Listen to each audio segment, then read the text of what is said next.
नमस्कार, आप सभी का बहुत बहुत स्वागत है आपके पसंदीदा कार्यक्रम doctor Rathi Ayurveda and infertility में। और मैं हूं आपकी होस्ट रश्मि मनन। दर्शकों, क्या आप लोग जानते हैं कि ये जो बवासीर बीमारी होती है ये बहुत ही ज्यादा बढ़ जाए तो बहुत ज्यादा गंभीर रूप ले लेती है।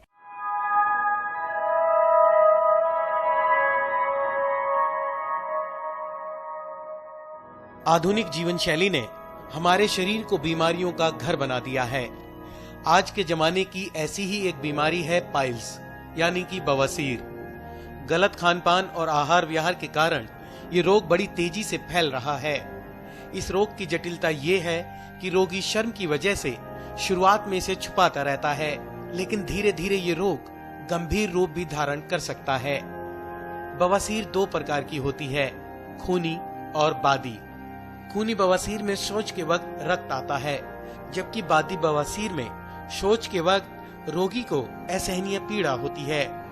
एलोपैथी में पाइल्स का इलाज सिर्फ और सिर्फ ऑपरेशन है, जबकि आयुर्वेद में इसका उपचार दवाइयों द्वारा भी किया जा सकता है। दिल्ली में स्थित डॉक्टर राठी का क्लिनिक एक ऐसा स्थान है जहां कई वर्षों से आयुर्वेद द्वारा लोगों के जटिल से जटिल रोगों का उपचार किया जा रहा है।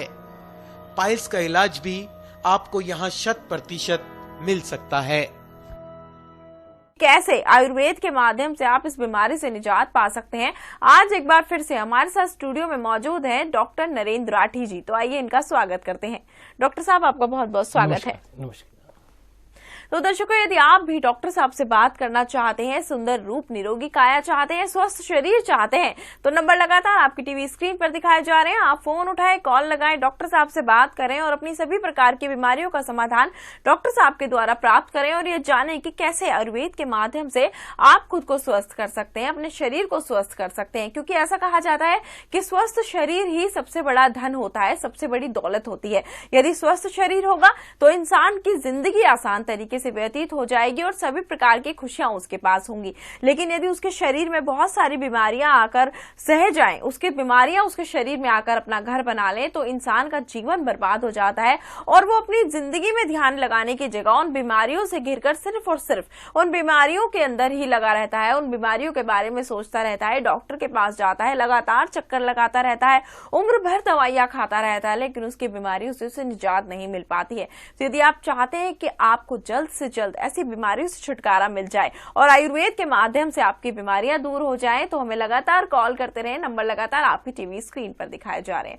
तो डॉक्टर साहब, आज हम लोग बात करेंगे पाइल्स के बारे में, जिसको एक बहुत ही ज्यादा गंभीर बीमारी के रूप में लोग समझते हैं। सबसे पहले मैं चाहूंगी आप हमारे दर्शकों को बताएं कि आखिरकार ये बवासीर क्या होती है और इस किस तरीके से लोगों को प्रभावित करती है। देखिए, जो मल त्याग करने का रास्ता होता है उसके जो नीचे वाले हिस्से में यदि दिक्कत हो जाए तो उसकी वजह से जनरली कॉन्स्टिपेशन की वजह से इस तरह से होता है।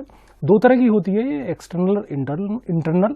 एक्सटर्नल में कुछ मस्से से बाहर आ जाते हैं और इंटरनल में अंदरूनी मस्से भी होते हैं। तो इन दो तरह को हम लेके चलते हैं और इसके साथ साथ में इसमें फिस्टुला और फिसर दो चीजें और होती हैं। फिस्टुला में एक लाइन सी अंदर चली जाती है और फिसर भी एक छोटी सी वहीं पर लैट्रिन के जो रास्ता होता है उसी के पास में ये बीमारी होती है। जनरली होती क्यों है मैं उसके बारे में आपको बता देता हूँ। आयुर्वेद कहता है कि जठराग्नि आपकी जो अग्नि मानी जाती है, जहां आप खाना खाते हैं, जो खाना आपका हजम होता है, हम उसको जठराग्नि बोलते हैं। यदि आपकी जठराग्नि किसी वजह से मंद पड़ जाए तो आपको पाइल्स होने की संभावना बहुत ज्यादा होती है। जनरली कहा जाता है कि खूब पानी पिएं, ऐसा ये मिथक है। आयुर्वेद में कहीं कहीं ये कहा गया है पानी पीना चाहिए, पर अत्यधिक पानी के लिए यदि आप पिएंगे तो आपकी जठराग्नि मंद हो सकती है। ज्यादा पानी ना पिए, जितना प्यास लगे आप उतना जरूर पिए। नारियल पानी पिए और साथ में अपनी जठराग्नि को सही रखें। जठराग्नि का स्थान जैसे माना जाता है, जो आपको थोड़ा कभी कभी भूख लगती है वहीं पर ये जठराग्नि होती है। और जब तक आप पेट ठीक नहीं रखोगे, हमारे यहाँ कहा गया है, शास्त्रों में कहा गया है कि पेट आपका बिल्कुल सही रहना चाहिए। यदि आपका पेट सही है तो सब कुछ ठीक है। यदि अर्धरोगारी निद्रा अर्धरोगारी क्षुधा एक शब्द आता है कि आधे रोग आपके खत्म यदि आपको अच्छी भूख लग रही है, आधे रोग खत्म यदि आपको अच्छी नींद आ रही है। मानसिक रोग यदि तभी होंगे आपको यदि नींद अच्छी नहीं आएगी, तो मानसिक रोग हो जाएंगे। पेट यदि आपका ठीक नहीं रहेगा तो कोई ना कोई आपको बीमारी होगी। आयुर्वेद में वर्णन आता है, अमृत का वर्णन आता है, बताते हैं जैसे कि रावण की नाभि में अमृत था, तो रावण की नाभि के अमृत का मतलब ही यही है कि आपकी बिल्कुल पेट ठीक रहे। यदि आपका पेट ठीक है तो एक अमृत तुल्य बात रहती है पूरे शरीर के लिए, पूरा शरीर आपका ठीक रहेगा। आपने कभी कभी देखा होगा कि आपका पेट यदि साफ नहीं हुआ तो आपका मन भी अजीब सा रहता है। तो पेट साफ रखें, जठराग्नि को प्रबल रखें। जठराग्नि को प्रबल कैसे रखें? अपने कुछ ना कुछ रसायन जरूर लें। हमारे यहाँ रसायनों का बहुत पहला खंड है चरक संहिता का कि आप रसायन बिल्कुल लें। रसायन आपके लिए ही है, इसीलिए बनाए हैं कि जिससे आप बीमार ना हो और जिससे आपको इस तरह की एक बीमारी नहीं है, कई बीमारियां होती हैं। जैसे मानसिक बीमारी मैंने बोला, शारीरिक बीमारी बोली, उसी में ये अर्श आती है जिसे हम लोग अर्श कहते हैं।